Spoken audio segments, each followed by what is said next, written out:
Happy midnight, ladies and gentlemen, and welcome back to another episode of Professor Moonshine's Redstone 101. Today is episode 6, and in today's episode, we're going to be taking a look at the big, the bad, the terrible comparator. Now, I say all that about the comparator because if you're an amateur at Redstone or a brand new beginner, it can seem like it's a very complicated and confusing component. And I totally get that. When I was just starting out on Redstone, I definitely didn't know how these worked and it freaked me out. But I assure you, they're actually easier to understand than you might think. And hopefully in today's video, I'm going to be going over everything you need to know to understand the comparator. Let's of course jump on over to the lab where we can begin learning about this component. This is a comparator. In many ways, it's very simple to a redstone repeater. It has an input that comes into the back, and an output out the front. In addition to having an input in the back and an output in the front, a comparator can also take two inputs from either side, so here and here. We'll call the input in the back the primary input, and both of the inputs on the sides secondary inputs, and of course, we'll call this the output. Also similar to repeaters, comparators can be chained, and this comparator takes the output of this one as this one's input. So the primary input of this comparator is the output of this comparator. Now, comparators deal with their inputs and outputs in terms of signal strength, and they use the signal strength of their inputs and outputs for three primary functions: comparing, subtracting, and measuring. And I'm going to go over all three of those one by one. When a comparator is comparing, it's comparing the signal strength of its primary inputs with the signal strength of either of its secondary inputs. Now, if the signal coming in from one of its secondary inputs is greater than the signal strength coming in from its primary input, it will not output any signal.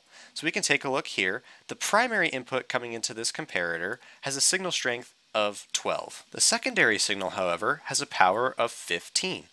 Now, since 15 is greater than 12, the secondary input strength is stronger than the primary input strength, and the comparator is not letting through any signal. Here's an example of the opposite thing happening. So we can see that the signal strength of the primary input is 15 in this case, whereas the secondary input is 10 in this case. 10 isn't greater than 15, so the primary input is the largest of the two signals, and the comparator is going to output a signal. And it's going to output a signal that's equal to its primary input. So we can see right here, it's also outputting a signal strength of 15. Lastly, a comparator is able to consider both of its secondary inputs against the primary one, and if either of these are stronger, then it won't output a signal. So we know this secondary input is weaker than the primary input, but this one is stronger. So when we power this one, we can see the comparator also turns off. So let's briefly review comparing. A comparator has a primary input in its back and secondary inputs in either of its sides. If either of the secondary input signal strengths are greater than the primary input strength, the comparator will not release a signal. But if the opposite is true, if the primary input signal strength is stronger than either of the others, then it will output a signal strength, and that signal strength will be equal to the primary input strength. That's all for comparing. Let's move on to subtracting. So the second main function of a comparator is subtracting, and we turn a comparator into subtraction mode by right-clicking it. You can see that caused this redstone torch at the end to light up and stick out. Subtraction mode causes the comparator to subtract the signal strength value of its secondary input from the signal strength value of its primary input.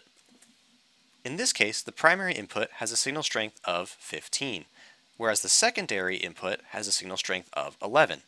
15 minus 11 is 4, and if we look over here, the signal strength that is being output by the comparator is 4. So again, when a comparator is subtracting, it subtracts the signal strength from its secondary input from the primary input signal strength. So what happens if we run a signal into both of the secondary inputs? If this is the case, the comparator will only subtract the stronger of the two secondary inputs from the primary input. So our primary input is still 15, one of our secondary inputs is 13, and the other secondary input is 11. Since 13 is the greater of the two secondary inputs, we're only going to subtract 13 from the 15, and we should end up with a signal strength of 2. There we are, 2. So let's review subtracting. You turn a comparator into subtraction mode by right-clicking it so that the redstone torch at the end lights up. When a comparator is in subtraction mode, it's going to subtract the secondary input from the primary input. If it has two secondary inputs, it's going to pick the greater of those and subtract that one from the primary input. Hopefully that makes sense. If it doesn't, be sure to leave a question in the comments. The last function of the comparator is in measuring, mostly measuring the fullness of various containers. Here we have a chest as a container, and you can see that it sits in the primary input space of this comparator. Now, this comparator is able to look into the chest and see how many items are in there. You can see if we put even just one item in that chest, this comparator is now outputting a signal strength of 1. Now, the strength of the signal output by the comparator is directly proportional to how full the chest is. So you can see the more items we start putting into this chest, the more lamps get lit. Now, suppose I was to fill this chest to 100% capacity. It's now going to output 100% of the strongest signal strength, namely 15. And if the chest were only at half capacity, I'll take some of these out, you can see we only light up about half of the line. This illustrates how it's best thought about in terms of percentages. If the chest is 50% full, it can light 50% of a max strength line.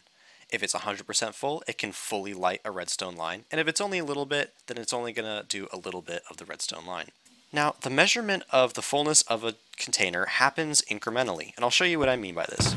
If I were to put a single item into this chest, this comparator is giving an output of 1, and that's able to light a single lamp.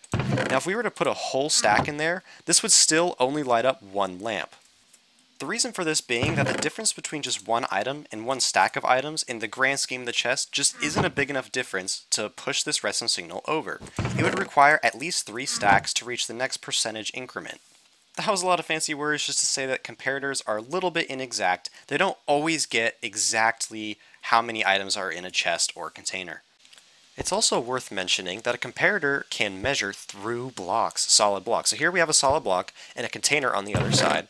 And if I put things into the container, the comparator is still able to see it through this block. So that's just something to be aware of. Now, of course, the measuring function of comparators can be used in tandem with the other functions of comparators.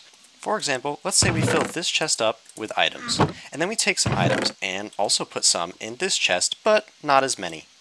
The result of this is that this comparator in the middle isn't outputting any signal. And this is because the primary input of this comparator comes from this chest, which is only a little bit full. And the secondary input comes from this one, which is really full, so that's a stronger signal. And because of the way that comparators compare signals, since the secondary strength is bigger than the primary strength, it's not outputting a signal. So that's just one example to illustrate that the measuring feature of comparators can be used in tandem with both subtraction and comparison. The last thing I'll say on the topic of measuring is that comparators can measure all kinds of different blocks to measure fullness. For example, here's a cauldron. The more water we put into this cauldron, you can see the comparator is outputting different signal strengths. It also works with hoppers, so the more items that a hopper contains, the stronger the signal strength comes from the comparator. And basically, any container block is able to be measured by the comparator. In addition to containers, comparators can also measure the block states of some other blocks. An example of one of these weirder blocks that comparators can interact with is the lectern. So here I have a lectern and a book that I wrote, and you can see it's outputting a signal strength. Now let me show you guys something cool. As I turn the pages, each page has a different signal strength that it outputs. So if I go to page 6, we're outputting a signal strength of 6 all the way to 15, and the whole line is lit. Another super cool example is that comparators can actually measure the state of an item frame. So right now, this item frame is empty, and the comparator doesn't have any output. If we put an item in it, you can see it outputs a signal strength of 1. And if we rotate the item, you can see the redstone line is slowly filling in for how many times the item in the item frame is rotated. And it'll eventually go back to just 1. So yeah, in addition to containers, comparators can also interact with some other blocks in the world. I'm not going to go through what all those are, I just wanted to show you because I think it's pretty cool. Alrighty, ladies and gentlemen, that's all I have to teach you about comparators. Before we move on to our quiz, let's review what we learned. First, the comparator is a redstone component kind of similar to a repeater. It has a primary input in the back and 2 secondary inputs from either side. Finally, it has an output in the front. Comparators deal in terms of signal strength, and they will combine the signal strength from their primary and secondary inputs to produce a unique output. They do this process in one of 3 ways. First is comparing, second is by subtracting, and third is measuring. When comparing, a comparator considers its primary and secondary inputs, and if either of the secondary inputs is greater than the primary input, then the comparator will not give a signal strength output. Second is subtracting. A comparator is in subtraction mode when the redstone lamp at the front is lit, and you do this by right-clicking it. Subtraction mode causes the comparator to subtract the secondary input from the primary input. If there are two secondary inputs, it'll pick the strongest and subtract that one from the primary input. Lastly was measuring. Comparators mostly are used to measure fullness of things like chests, hoppers, cauldrons, composters, and the like. And they output a signal strength that is directly related to how full that block is. So yeah guys, I know it's a lot, but that is everything about comparators that I have to teach you. Hopefully you have a better understanding of comparators now than you did before watching the video, and now we're going to move on to a quiz. Alright guys, here's problem number 1. We have a comparator, and the primary input for this comparator is 15. Now it has two secondary inputs, one is 13, and another is 14. My question is, when I place redstone on this line, what is going to be the comparator's output? Pause the video if you need, and I'll give you guys a few moments to think of your answer. Alright, I'll go ahead and place the dust now. The answer, as we see, is 1. If you guys got that right, good job. If you guys didn't, no worries, we're going to go over it right now. So hopefully you guys were able to identify that this comparator is in subtract mode. We can see that because the redstone torch at the front is lit. Now because it's in subtract mode, it's going to be taking the two secondary inputs and subtracting the stronger of those from the primary input. In this case, the stronger of the two secondary inputs was this one right here, which was 14. So it's going to subtract 14 from 15 for a total of 1. Here's problem number 2, and I want you guys to think about what's going to happen when I throw an item into that hopper up there. I'll give you guys a moment to think about it. Ready? Alright, let's do it.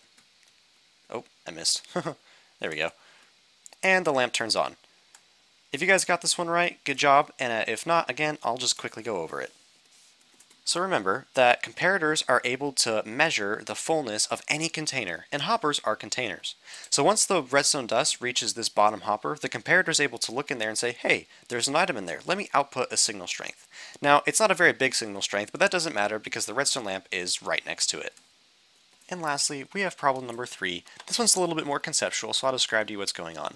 Imagine that this black box over here is some sort of machine in your base. And imagine that this is your base over here, and this is your wood storage, and this is your stone storage.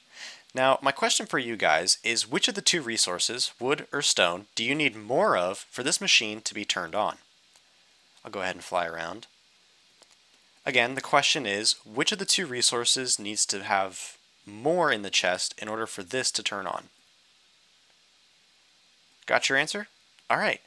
The answer is stone. So what's going on in this scenario is that our wood chest is totally full, whereas our stone chest is not as full. So now we're going to look at this comparator here. It's taking this as its primary input from this chest, and this is its secondary input from this chest. Now because the chest is more full, this comparator is outputting a stronger signal than this one is, which makes the secondary input for this comparator stronger than its primary input. And as we know, if a secondary input is stronger than the primary input, this will not output a redstone signal. Now we'll look at the opposite scenario. So now our stone is full and our wood is not full. This makes our primary input for this comparator stronger than the secondary input, and it's able to start our imaginary machine. Alright, so that's the end of the quiz and the end of the video. Thank you guys so much for tuning in. I hope you guys learned a lot about comparators. If you have any comparator related questions, feel free to leave them in the comments and I will get to as many as I can. If you guys like the video, feel free to like and subscribe, but no worries if not, and as always, shine on little stars, shine on.